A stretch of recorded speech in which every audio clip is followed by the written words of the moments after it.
Well, it is the final day of 2023.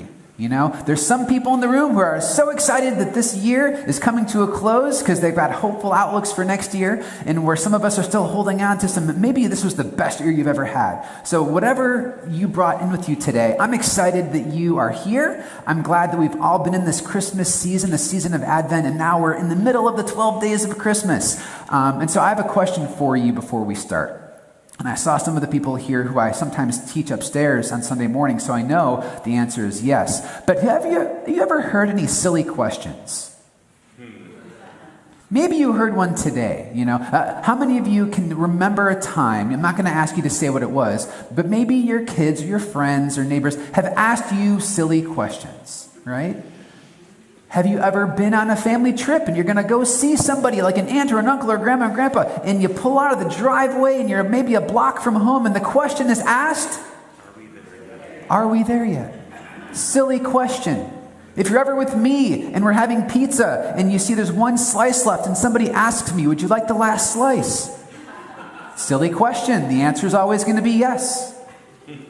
Well, there was a time in my life when I was asked the same silly question by multiple people. It was my freshman year of college. After years of waiting, I'd finally had the chance, thanks to a gift from my dad, to go skydiving. Okay, take a look. This is me. Actually, there's a guy strapped to my back, so that's a thing they do. It's called tandem. You know, they strap a human to your back, and then they jump out of an airplane with them. And you can see how happy I was. You can also see right up my nose, so sorry about that. But this was a lot of fun. Here's the thing. When some of my friends and family heard I was going skydiving, the silly question some of them asked me was, what will you do if your parachute doesn't open? What will I do? Such a silly question. I mean, not a great question to ask someone who's just about to jump out of an airplane. I mean, what could I say? I'm like, well, it wouldn't end well, first of all. I mean, what would I do? I'd probably fall really fast, bounce one time really hard and a couple more times until I stopped moving. And that's what I would do. Luckily, my parachute opened. And clearly I'm doing fine. But that was a silly, silly question. For anyone about to skydive, they aren't going to be able to impress you with some kind of plan B if their parachute doesn't open. They're not going to say, I'm going to learn to flap my arms real fast. Like, that's not going to work. There's just plan A, and that plan is called having a functional parachute. Now, skydiving might be the most extreme example of an activity I'd like to talk with you about for the next minute or so. It's an activity most of you have been invited to try at some point in your life. Maybe at school or at a camp, maybe during a group building activity at work or at church. At some point, you've all probably been invited to do a trust fall. Show of hands, how many of you have done a trust fall before? Great. And now, how many of you do not like them? Because it makes you feel very uncomfortable, right? In case you're not familiar with what a trust fall is, I brought you a brief demonstration video for you to see what one looks like. So please take a look. Okay, then Lauren's going to catch you. Okay, then Lauren's going to catch you. Okay, it's called the trust fall. Okay, trust fall. Ready, set, go. So she's okay. I'm sure she's fine. You know. Whereas in skydiving, you're trusting in a parachute to keep you safe. With trust falling, you're trusting in a person to catch you. And for some of us, doing a trust fall, falling back blindly, vulnerably into the arms of another human being can be really difficult. Because you're essentially in that moment trusting another person to be in complete control of your physical safety. But beyond the trust fall, trust in general is not an easy thing to come by, and it's not an easy thing to earn. In fact, it can be pretty easy to ruin or break. If you've ever fully trusted in something or someone before, you know how painful it can be when that someone or something lets you fall and doesn't catch you like you were expecting it to. Maybe there was a coach or a mentor, a parent or a sibling, a group of friends, or even a best friend, a boss or a coworker. Maybe you put your full trust into someone, into a relationship, into a promise that someone made to you, and it did not go well. Or maybe it wasn't someone, maybe it was something, an achievement you worked hard for, a job you invested years of your life into, decades even. Maybe it was a toy you really wanted for Christmas that you thought would make you super happy, but didn't make you as happy as you hoped. And there is an adult version of that too, right? A vacation that you felt you really had to go. If I just went on this vacation. Or maybe a life event, like becoming a parent or a grandparent or a graduate. Maybe at some point you put all of your hopes, all of your trust into something only to find that instead of it catching you, bringing you joy, it dropped you and it let you down. And now you find yourself maybe very hesitant to trust anything at that level again. And if you're like me, even as a follower of Jesus, there are times when I feel like life is spiraling out of control and I feel unsafe or even in danger.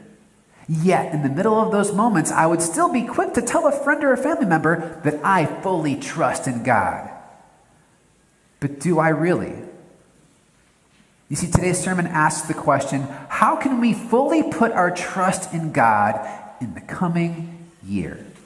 How can 2024 be the year where we as a church and as individuals learn how to truly place our trust in God? To explore this idea, we'll be taking a look at the story of Elijah and Elisha, like you heard read. You see, Elijah and Elisha, these are very similar names, and I'm going to mess them up at some point, so please show me a little grace when I do. It is a bit of a tongue twister. We could easily spend months talking about Elijah because he's one of the greatest prophets of the Old Testament. And over the course of the highs and the lows of his journey with God, Elijah discovered he could trust God even in the midst of the hard times. And shortly after God helped Elijah through one of his toughest moments, God told Elijah, "Anoint Elisha, son of Shaphat from Abel-Meholah, to succeed you as prophet." Wow. So Elisha went from there and found Elisha, son of Shaphat. He was plowing with 12 yoke of oxen, and he himself was driving the 12th pair. Elisha went up to him, threw his cloak around him. Elisha then left his oxen and ran after Elijah. "Let me kiss my father and mother goodbye," he said, "and then I will come with you." So picture this, okay? You're a farmer. Any farmers out here? Maybe? No? Okay. Imagine for a moment plowing your field with your yoke of oxen, kind of like this. And all of a sudden, one of God's chosen prophets, a living legend, walks over to you. And not only that, he gives you his cloak, or what is known as his mantle. Nothing would ever be the same for Elisha after this. So what's this all about? What is this about? As you heard from the text, Elisha didn't ask, "Well, what's going on? What's with this mantle? What does it mean?" No, he knew exactly what it meant. Mantles were typically made of animal hair, were generally worn by kings and prophets, and were symbolic of the wearer's calling, position, and authority. According to Jewish tradition, actually, this cloak, this mantle of Elijah, was stored and protected for hundreds of years until a man named Zechariah claimed the garment and kept it for the ministry of his son, an important New Testament figure known as John the Baptist. And if you were here on Christmas Eve, you got to see you got to see Zechariah and his wife Elizabeth here kind of acting it out in person, right? So if you recall, before John the Baptist was born, an angel named Gabriel, again, played by another wonderful person from our congregation, the angel visited Zechariah and told him that your son will be a man with the spirit and power of Elijah. He will prepare the people for the coming of the Lord. In fact, when John the Baptist began his public ministry, maybe you remember this from the Bible, many people actually thought he was Elijah, perhaps due to this special mantle or cloak that he wore. So that day, Elisha knew how huge an honor it was to see what had happened to him with the cloak. Elisha knew that Elijah was passing his calling and his role as God's prophet onto himself. It's huge. Let me try to put it this way, right? See, I grew up in the 90s. I was a basketball kid. I loved the Bulls. I watched them win championship after championship. What if at that time, imagine this, I was at practice with my friends, and all of a sudden the doors flung open, and it was none other than Michael Jordan. He walks right up to me. He's like, here, take my shoes. You can lead the Bulls to the next championship, 4th one in a row. Like, oh, what an honor. I mean, I could never do it, but like, I'll try. I'll try for you, Michael. Or maybe I was at an open, because I like to sing. Singing is fun. I'm not great at it, but like maybe I'm singing a karaoke or something like that, and I'm doing my very, very best, and all of a sudden the door flings open. Taylor Swift brings me her microphone. She's like, I want you to be the one on my tour next. I would fall over. I would know what to do. Or what if I was at an open mic again and I'm just playing guitar and I'm doing my best playing chords, trying to sing my heart out, and I actually try to lead a worship song. Then all of a sudden the door flies open and Luke Stoner's like, here, take my pick.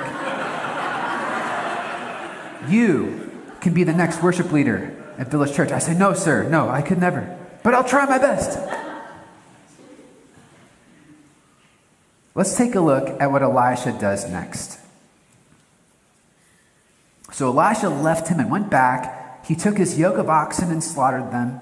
He burned the plowing equipment to cook the meat and gave it to the people, and they ate. Then he set out to follow Elijah and became his attendant. Elisha must have felt the weight of what was happening. He was about to leave everything behind, everything he had ever known. It was all going to change. And as a way to celebrate, or perhaps as a way to have one last feast with his community before leaving, Elisha actually cooks the meat from his oxen and gives it to the people with him. His oxen represented nearly everything he had of value. If you're a farmer, your animals were your livelihood, and you depended on them for everything. But as you see in this passage, Elisha wasn't simply saying goodbye to the people in his life. So much more was going on. To cook the meat, some kind of fire would have been needed for cooking. Did you notice where the passage says the wood came from? Did you catch that? It came from Elisha's plow. It came from his plow. This wasn't because there was some firewood shortage. This was intentional by Elisha. So why would he do this? Well, it shows that when Elisha accepted God's call, he literally left himself nothing to go back to. Basically, everything that tied him to his previous life was gone. He had made his decision, and there was no turning back.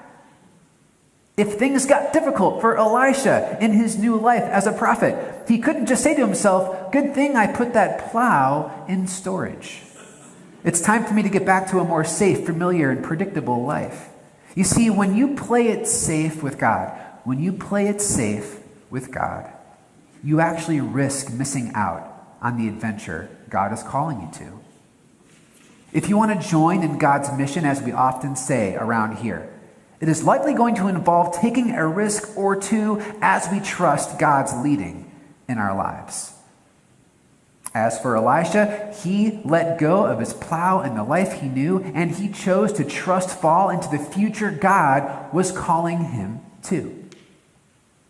No plan B, no safety net. And I don't know about you, but that's actually the kind of faith and trust in God that I hope to have. Now, for anything else in this life, earthly speaking, a good argument could be made that not having a plan B is just foolish and irresponsible at times, So hear me out. Like having a spare tire in your vehicle, for instance. Smart move. You should do that. It's good to make plans and sometimes backup plans, So I'm not trying to advocate for irresponsibility here. But when it comes to our relationship with God, our relationship with God and trusting Him, if we struggle with trusting God, believing that God will come through for us, like if that's the default state of our heart, that may be an indicator that we do not yet know God as well as we could, that we don't really see Him for who He is, because God is completely trustworthy. We'll never know. We'll never know unless we let go of what we cling to and choose to trust Him and cling to Him instead. Maybe you've learned to play it safe with God over the years because you've been hurt or let down by other people or other things that you put your trust in. Maybe it was even in a church setting when this hurt happened. And maybe the pain and disappointment of broken trust causes you to reject the idea of being able to ever fully trust God. Maybe the idea of fully trusting, it just scares you to think about it. Or maybe you're like Elisha was, holding on to what he thought was his future. His livelihood, his comfort zone. He's holding on real tight. He had a plan A. It was plowing this line with these oxen. That was his lot in life. But then Elijah showed up. And God gave Elisha a new plan A. During his ministry, Jesus once said to his disciples, "No one who puts a hand to the plow and looks back is fit for the kingdom of God." Wow, that's a little, harsh, right? But it actually makes perfect sense. It makes perfect sense when you know the audience he was speaking to, because they were mostly farmers. They knew this really, really well. Jesus is comparing the work of plowing a field to the work of being one of his disciples. He highlights a principle that every farmer would understand, and here's what it is. You cannot plow a straight row if you're looking backwards. You can't plow a straight row if you're looking backwards. If you want to plow straight, you need to keep your plow lined up by fixing your eyes on some object ahead and aiming towards it. Otherwise, it'd be a disaster. These straight lines would be all over the place. It'd be like trying to drive a car while only looking backwards or looking in the rear view. It just would not work out. Luckily, we have Hebrews 12:2. It invites us to let us fix our eyes on Jesus. You see, Jesus, his life, his death, his resurrection, his teachings, he is who we are to fix our eyes on. That is what disciples do. That is what we do. It's why we're here. It's why he's the one right there in the center. As we learn to do life, as we navigate things, do we take all our cues from Jesus? That is what Christians do. He's the one we focus on. Now, my guess is there aren't a ton of farmers in this room, like I mentioned. But, so I doubt many of you are putting your hope into a plow. I'm just saying. But your trust is in something, isn't it? What is it that you hold on to? Take a moment to think back on 2023. What is God asking you to ditch, to get rid of in the coming year, which is less than a day from now? What gets in the way of you being able to focus on Jesus? Here's a tip. If something came to mind for you immediately just now, chances are whatever that thing is might be the thing that needs to go. Where have you placed your ultimate trust? Is it in someone? Is it in something? And if so, does it cause your head to turn away from Jesus? It's hard to fix your eyes on Jesus when he's not where you're placing your ultimate trust. For Christians, trusting Jesus is plan A. We don't always follow the plan perfectly, believe me. I know I don't, but it's still plan A. There is no plan B option for Christians, And if that sounds rigid or narrow or closed-minded, Ed, how could that be? Well, try to think about it this way. Imagine a couple about to get married, and the groom reaches into his back pocket to pull out the vows he prepared, and he's about to read passionately about all his love and the conviction he has. Maybe he's got a tear in his eye, and he reads those vows very passionately to his bride-to-be. Then he pulls out a second piece of paper, looks towards one of the bridesmaids and says, "Now, in case that doesn't work out." Right? That would never happen. Because it's a relationship we're talking about. That's not how relationships work. It's definitely not how marriage relationships work. You're either in it or you're not. And our level of in it, how well we are in it, varies. Again, we're not going to be perfect at it, but are you in it or not? It's a relationship. Being a Christian is not, first and foremost, about coming to a program or obeying a creed or obeying certain commands, although it does involve those things once you are a Christian. We have a Lord who has commands, and we want to follow what Jesus says. But being a Christian means first choosing to trust and follow a person named Jesus. It's a relationship. It's a trust relationship with the one who made us, the one who knows us best and loves us most. It's deeply relational and personal to be a follower of Jesus, and there's nothing casual about it.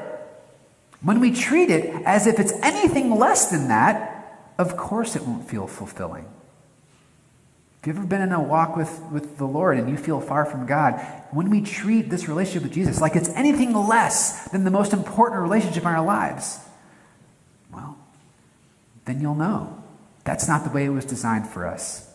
And if you've made it here today and you haven't yet decided to make Jesus the Lord of your life, your plan A, that's okay. Maybe for you, 2024 can begin with identifying where you still have questions about Christianity. The cool thing is, we're a Christian church, full of people of all ages, still learning and still growing. And we're here to help you and one another along whatever part of the journey with God that we find ourselves on. And whether you're an adult or a kid, or an adult who feels and sometimes acts like a kid, if you want to know more about how to make Jesus your plan A, just come and talk with me or one of our pastors. We'd love to share more with you about Jesus. Because when you do choose to fully trust him, although it can be scary, although it can feel risky, you quickly realize you've never been in better hands and that you're completely safe with him. This morning, I invite you to identify any of the things in your life that may be keeping you from fully trusting in God and do all you can to let them go and leave those things in 2023. And in doing so, I pray you'll experience the thrill and the weightlessness and the trust falling into Jesus, knowing full well that he will always catch you. Will you please pray with me? God, thank you for this morning, this chance to reflect on these last 365 days, this year 2023. As it comes to a close, show us, remind us the ways you have blessed us, the ways you've been there for us, the gifts you've provided for us, the ways you've been there. Reveal to us those things we may have forgotten or maybe haven't realized. And God, as we head into this next year, may we let go of whatever the things we might be holding on to tightly, that we've maybe put too much of our trust in. And let us redirect that trust to you, the only worthy place for us to put our ultimate trust. May we be people who grow more and more, able to love others, to fully trust in you as we do this life together. We pray these things in Jesus' name. Amen.